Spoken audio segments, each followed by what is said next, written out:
fin de mon mandat, vous allez voir un Congo nouveau, un Congo fort, un Congo puissant et prospère, un Congo qui va parler de l'Afrique à travers le monde entier.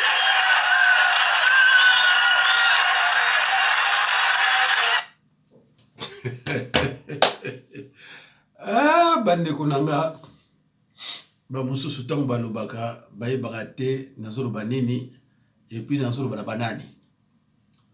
Bande ko tokotala kamwa extrême moko ya Fayulu en colère contre Muzitu le voleur. Bande kunanga, est-ce que élection ezali? Élection, est-ce que vraiment élection ekozala? To éviter to yoka après. Bandeko boyoki awa na France na ville ya Arras, attaque au couteau. Babomi professeur ya français. Bandeko France monbeningani. France mobimba est telemi. Pourquoi babomiye? Moi, nous abomi, azamon a 20 ans, papa na moi azamon a 20 ans, russe.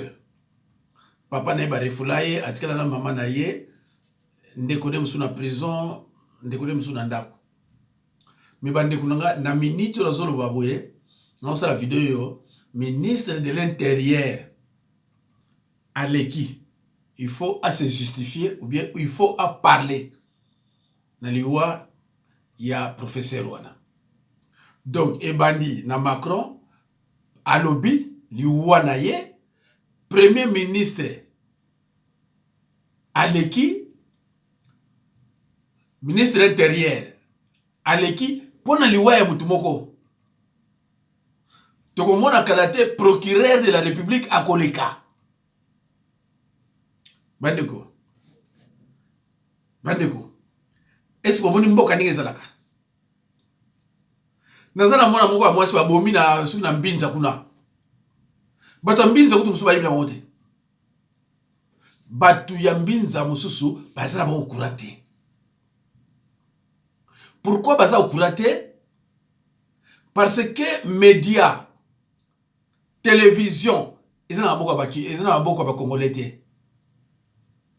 Bapa ya obayeko nyoko la biso. Bazui yango batile bino musique, batile bino église, batile bino nini, peuple na information te. Donc makambo o elekaka na RDC, biso koto ya diaspora to yebi yango mieux que bato bazakuna. Na tunaka bande ko mususu na Luozi, ba mususu na Mwanda, ba kabarani mususu na Kinshasa, boyibo ete ote biso to yebite. Oh, oyebite na est ba bomaka ba Congolais, non biso yebite biso côté. Il y a des Congolais qui se trouvent en RDC. À Kinshasa, Boma, Bandundu, Kasai, Katanga. Il y a des gens qui ne sont même pas au courant que à l'Est,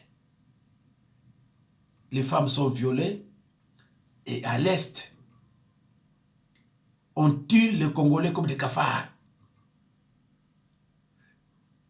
Il y a des gens qui ne sont même pas au courant, mais qui sont en RDC.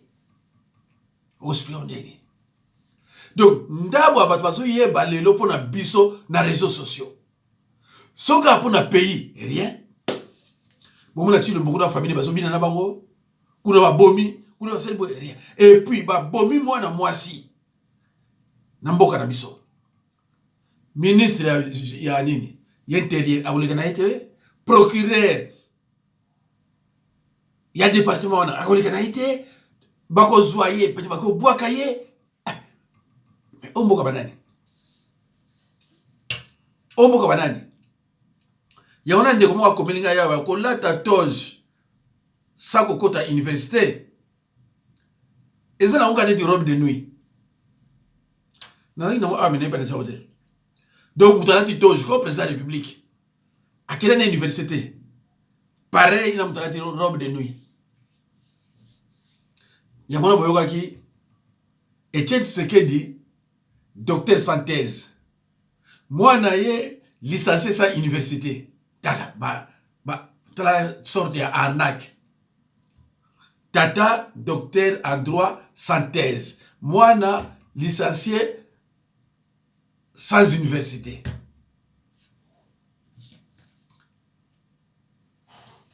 Le serment que d'ici la fin de mon mandat, vous allez voir un Congo nouveau, un Congo fort, un Congo puissant et prospère, un Congo qui va parler de l'Afrique à travers le monde entier.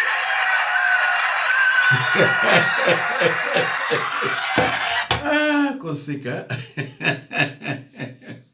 Ah, est-ce que vous avez quoi? Vous avez alors, bandeko, tout la kamwe logo moko, pas na biso awa, bazo sala gare moko, ya munene. Donc, ce que tu as voiture na biso na libanda, et comme net va voiture moko zo tambola su na mboka na basalite. Donc, naza awa, ba pousser on est pesinga rime. Ba o balandanga o ba yebi peut-être bazo mona ngongo nanga eza vraiment ndenge za raté. En tout cas comme bolimbi c'est ba o ba sepelate. Voilà. Na banzi bo monaki oyo on a l'accès non.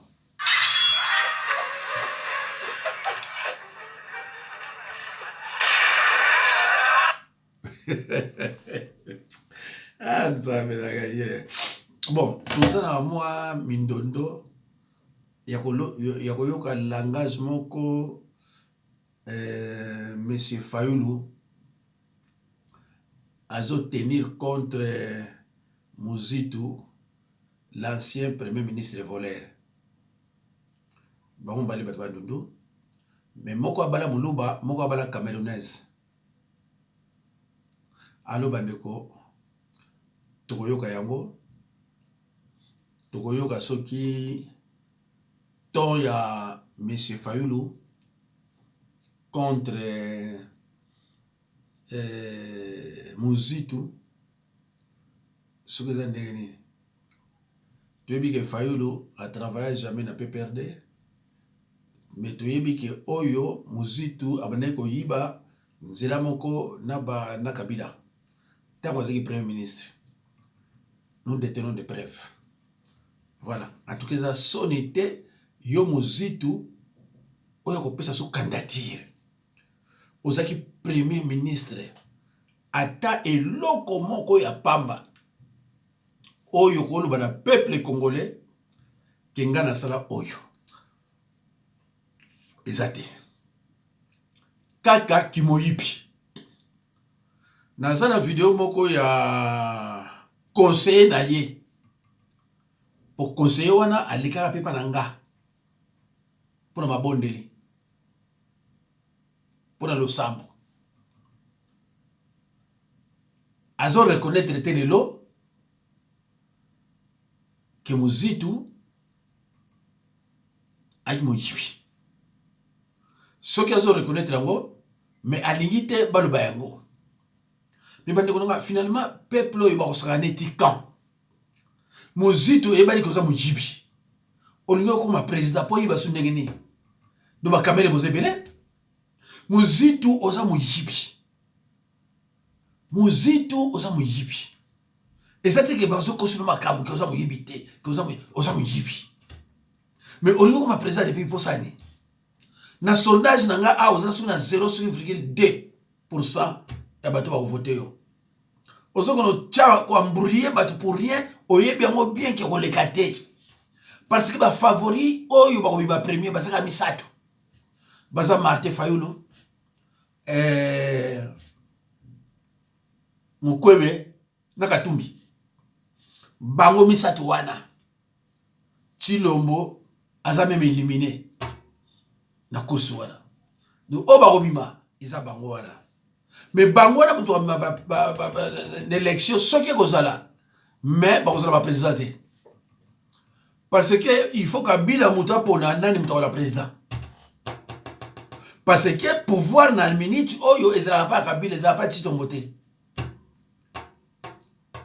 bobomba maloba nanga bongo bobomba ba vidéo yango de côté après le 20 mongo tala yango bobandeko toyoka Muzitu Azulobani. Tokei. Il faut poser la question, Moussi est parti pourquoi? Alors vous me dites que Moussi a dit que j'ai été avec Kabila. Chers amis, vous regardez, Moussi est là, Moussi, grâce à qui? Lui n'était pas premier ministre de Kabila. Il m'a déjà vu travailler avec Kabila. Je vous dis que je suis là. Je n'ai jamais eu Kabila au téléphone. Je n'ai jamais serré de ma vie d'homme la main de Kabila. Comment je me suis rapproché de Kabila? Qu'ils me disent. Il y a des gens qui ont lui posé la question et à ces gens, ils ont dit ah non, il a créé le bloc patriotique et dans le bloc patriotique il y avait les FCC. Mais ça c'est extrêmement grave. Quand nous avons fait la première manifestation du bloc patriotique à Kinshasa, il y a mes gens à moi qui ont pris le départ au rond-point Super Demba. Mais ils ont pris le départ avec qui? N'est-ce pas avec Madame Mouzito et avec le secrétaire général du parti Nouvel Élan? Vous ne l'avez pas vu? Il faut lui poser la question. Sa femme et son secrétaire général étaient là, c'est moi qui les ai envoyés? Ou c'était des sosies qui étaient là? Ça c'est de 1. De 2, quand nous avons signé le document de constitution du bloc patriotique au CEPAS, nous avons signé numéro 4. Le secrétaire général est là, qui a signé au nom de l'ECD. Le secrétaire général du Nouvel Élan, numéro 5, il était là, il a signé. Est-ce que c'est Fayoulou, par son esprit fort, qui a pris la main du secrétaire général du Nouvel Élan pour faire signer?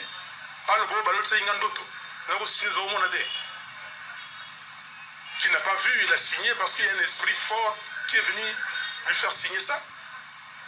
C'est extrêmement grave pour des gens. Quand quelqu'un a occupé certaines fonctions de la République, même s'il est arrivé là par hasard, il faut que pour le respect de la fonction, qu'il se respecte. Vous ne pouvez pas jouer avec des gens. Monsieur Mouziltou, je vais vous dire aujourd'hui la vérité. Monsieur Mouziltou est venu ici, il ne devait pas être élu. Vous le savez? Et les gens de Kikwit me l'ont dit. Si vous n'étiez pas là, c'est vous. J'ai dit que non, c'est pas grave, c'est la coalition. Lui-même, il est venu me voir. Mon frère, c'est grâce à vous. Merci beaucoup, c'est grâce à vous. Mais c'est normal, si nous sommes ensemble, et nous devons...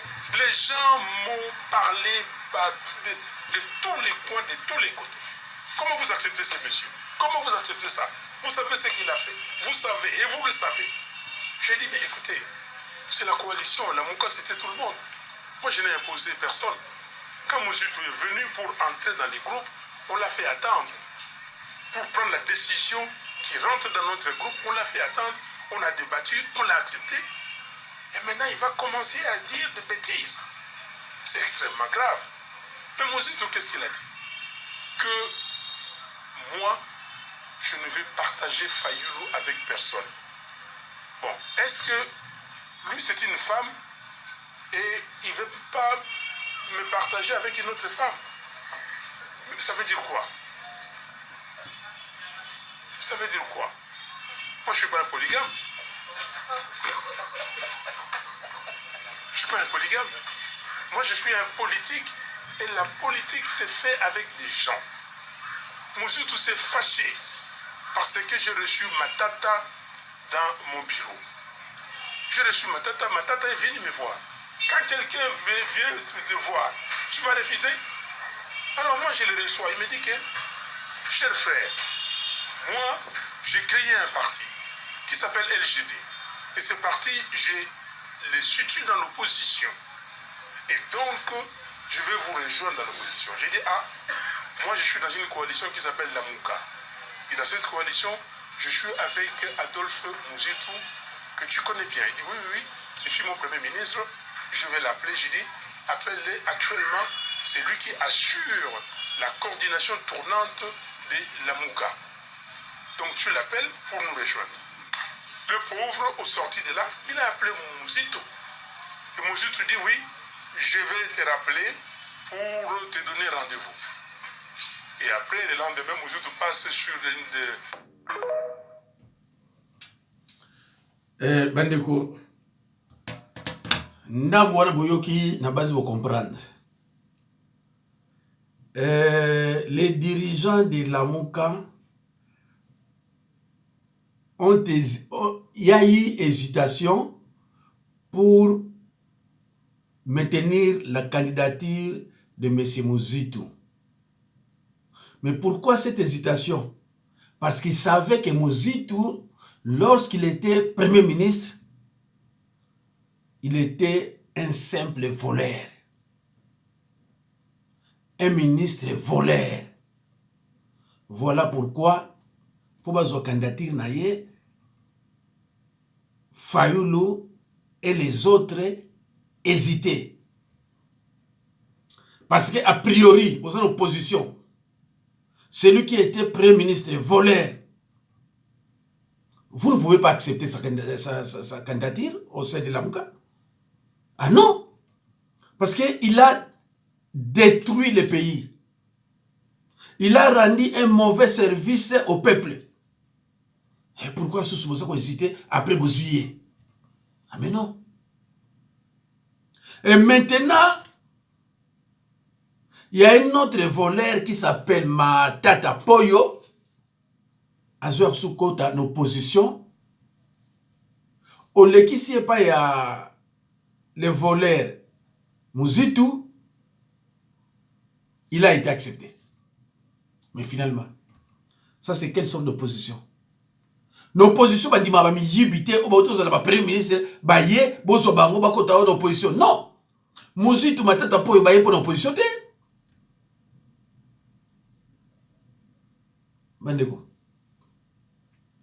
Pour nani parce que na pays oyo depuis 1966 bakanka muyibité muyibe ça la présenté. Et c'est pour cela que vous jouez avec le peuple congolais. Mouzitou ça honte aux zones un peu candidat à la présidentielle. Osu Matata Poyo la candidat aux élections présidentielles. Matata Poyo sur Mouyibi. Oh yibité Matata Poyo Mouyibi. Oh Moussousouna Mouzitou Mouyibi. Il y a que Fayoulou pour l'instant autoyebi que à ça dans le gouvernement, à ça peut Kabila tinite bon il y a zandé Moussoussou. C'est pour cela à ça qu'on mené.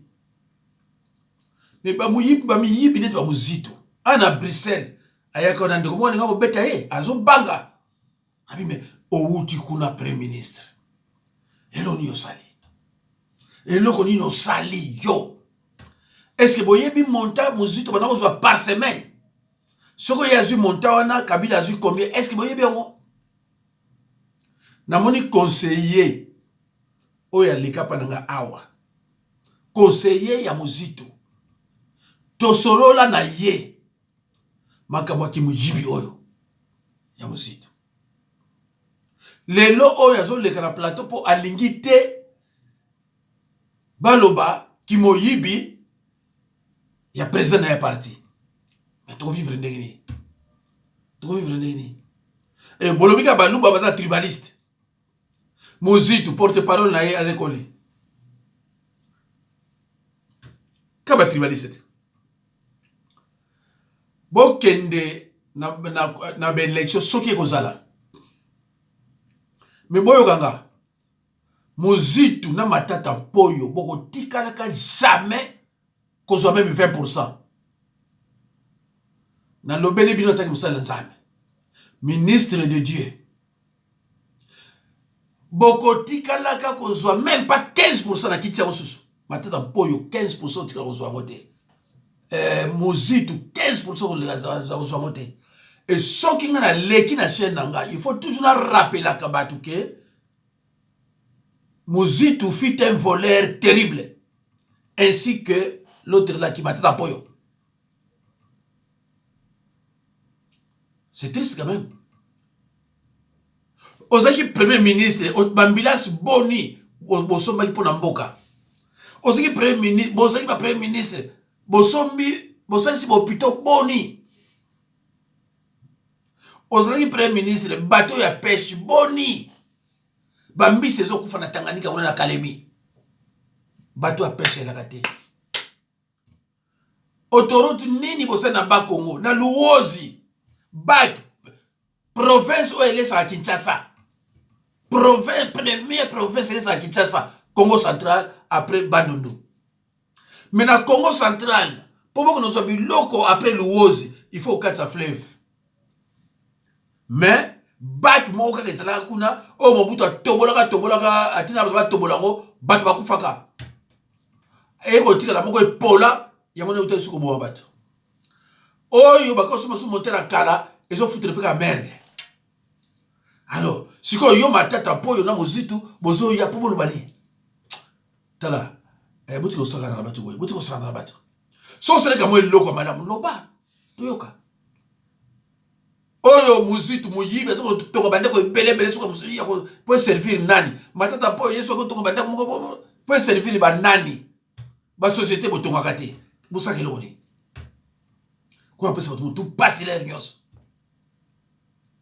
pona nga muzitu matata po na yebike muzitu bala mo se moluba na yebike oyeko gonfler ka opposition pour permettre Tilobo alika matata po aussi pareil oyeka gonfler pour nani alika parce que bozoba opposant bazoba ya okende ke élection ya tour moko bokende élection ya tour moko pourquoi mutakoloba azate matata po yo ti yo nani est-ce que on a ministre muzitu na batino ba député oyebisaka bango te ke ba boya élection ya tour moko obana wela ka ko yiba bon matata po yo muzitu boyebisa ba député na binote que non, na mboka na biso eza munene, tokosala élection à tout le monde côté. Neti siko eza déjà 24 candidats na présidence. Pona poste moko. 24 déjà. Est-ce que vous pouvez ça ni? Na ba pays oyo bazolo ba pays démocratique ba kendeke deux tours. Parce que na deux tours ba tofati la mi balé. Voilà. Mais si vous avez 24, pour nous avoir plus à mon corps, quand tricherie, on est sous. Mais nous on est sous. Quand vous avez accompagné Moutou, après on va dire l'opposition était divisée. Maintenant pour il y a 5%, un an yo Mouzitou 10%. Ils ont que nous opposition ni ba, nous on est pas baningé naie. Allez, si vous avez Lombo, aïe que soit par exemple 52%. Allez, bon décider les Camerounais. Donc, bokomi sa batu bazoba ya bazoba. Combien de fois? Na tout le Mobutu kanda iniki. Mutute kanda iniki tala. Akimi awa mi pesa yuko sese ko bana mi kem to akimi si oh ti wapi suna togo su wapi. Hein? Élection na 70 kanda iniki. Na 75 candidat iniki. Talande besoin de la peuple. Talande besoin de la peuple. Banda so assisté le bakang yibi dans la prison. Bakang yibi hein? Son côté yiba biso to yiba ka salari kamera côté ba yibi abimi ministre ya économie donc va féliciter en tout cas ngo yiba ki osa vraiment yibi allez soit sur économique comme ça yiba na yoni.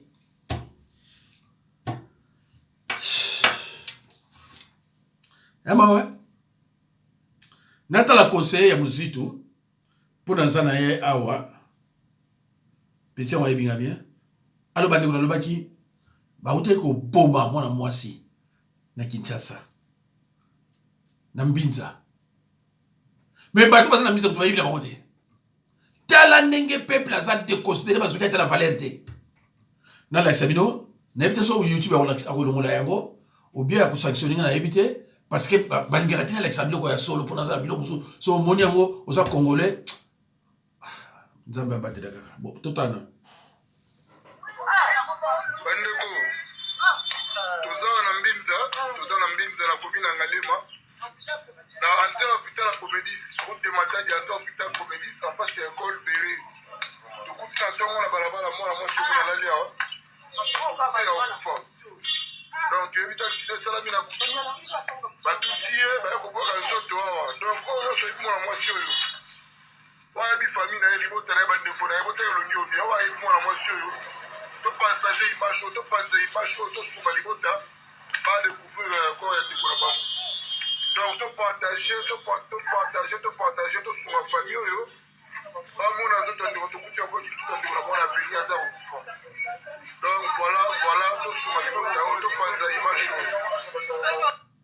Bane womoni mwana mwasi oyo une congolaise chez elle na Mbinza akufi batu mususu ya Mbinza bayebite akufi na Mbinza batu mususu ya Mbinza bayebite tala radio télévision elobi rien tala mboka boy awa na minute ko solo banda babana ko lobeli kambo yo ya professeur babomi na ville Arras attaque au couteau ba journaliste ba journaliste nyusu baza ko telema président de la République a été koloba Macron ministre ya premier ministre a été koleka alobeli yango pour la sécurité ministre ya sécurité ministre de l'intérieur a été koleka faut aloba se justifier ndeni sécurité ezate beko bo professeur na kati école ba umaki lobby banda babana koloba lobby tilelo basolo bakanga basolo donc mutu sofana na France a informé que professeur français na ville Arras auto kufa Europe mobimba tile États-Unis ba yebike o la France mutu moko mutu auto kufa bande ko botandike panzani mutu moko auto kufa botandike panzani mais basa ko rappeler ce que professeur musuba kufa ba bomaki na école ça fait maintenant 3 ans ba rappelle les sous mais tala pona bino mwana mwasi ba bomi na bengi ba place ba to kurate bino kuna boye ba ndenge ni comme so yebite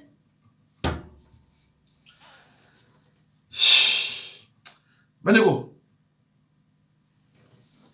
Le serment que d'ici la fin de mon mandat, vous allez voir un Congo nouveau, un Congo fort, un Congo puissant et prospère, un Congo qui va parler de l'Afrique à travers le monde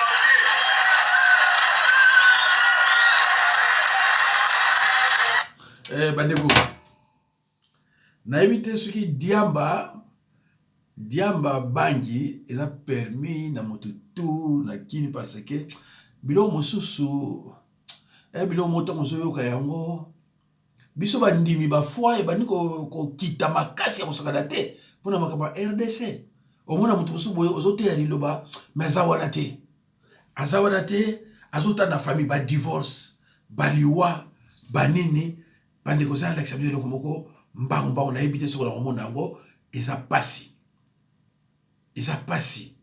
et au salabino pasi avec peut-être dans mon côté yango na banzi voilà. Maintenant le corps, cette morgue c'est pas une morgue, c'est une chambre froide qu'on récupère des corps déjà pourris. Je sais pas si on est en train de jouer. Regarde, tout le monde sont ici, ils sont venus depuis le matin. On n'a pas remis de corps. On vient de remettre un corps à 12h30. À 12h30, on a remis le corps. Maintenant, le corps que nous a remis s'est décomposé. Maintenant, on est en train de faire ça, c'est du blague. Ça, ils demandent l'argent pour rien. Regarde le corps, c'est déjà décomposé. Regarde, ça c'est pas une mort. Non. Bon, bandeko Regarde, tout le monde sont déjà. bandeko d'accord avec ça na sukate na RDC soki oza na chambre froide na yo transformer ngo mbala moko na salle de mort. Ba chambre froide presque et comme salle de mort. Maintenant salle de mort oyo et ekufi batu bazo o batke bibemela bango bazo okuta ba corps pourri na kati ya Kinshasa. Ba corps pourri na ite somo kanga bien des corps pourris. Tala niveau to komi.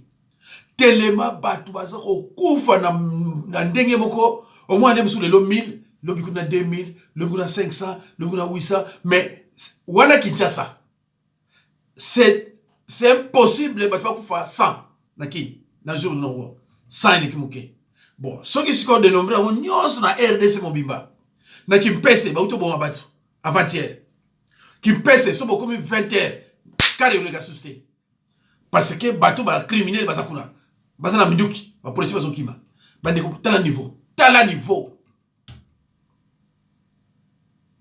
bon on est salle de mort chambre froide et belé et kubanio siko bato wana ba yiko ba corps na bango ba yiko ba corps pourri siko bato bazana kati kuna bazo tsabe munoko ya makasi po fo zo mbongo avant bazo corps pourri des corps pourris. Alors, ndenge nini bato biso côté ya bakoza la foi.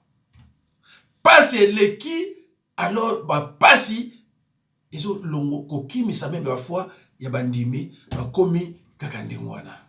Bandeko na banzi na sukisi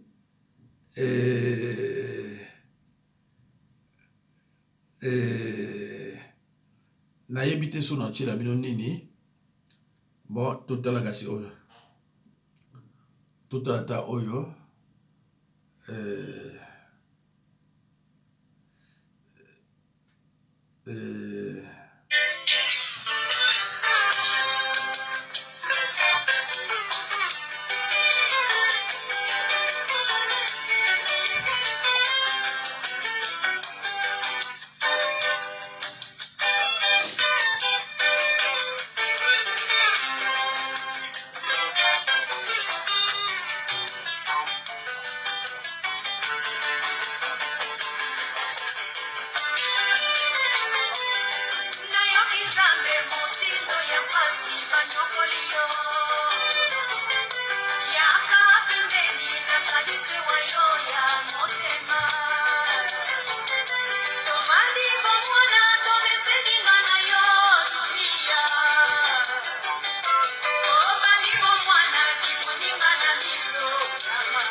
alors bandeko bo est-ce que boyebi tina Alexis no oyo tangu tato ya zo bina soki na Suisse soki na France les enseignants sont impayés mais bandeko tangu tato ya zo bina ko les enseignants sont impayés atiki mboka na ye aye na mboka batu pour sala anniversaire bandeko nanga kindokite te boyebi saka so kindokite wana ezala banenini na banzi bato yo bana 70 74 ils étaient encore des mineurs hein tokende bino to yiba année ils étaient encore des mineurs okindokite pendant que les enseignants sont impayés azui moi sinaye na lobby na ye toke na mboka batu devise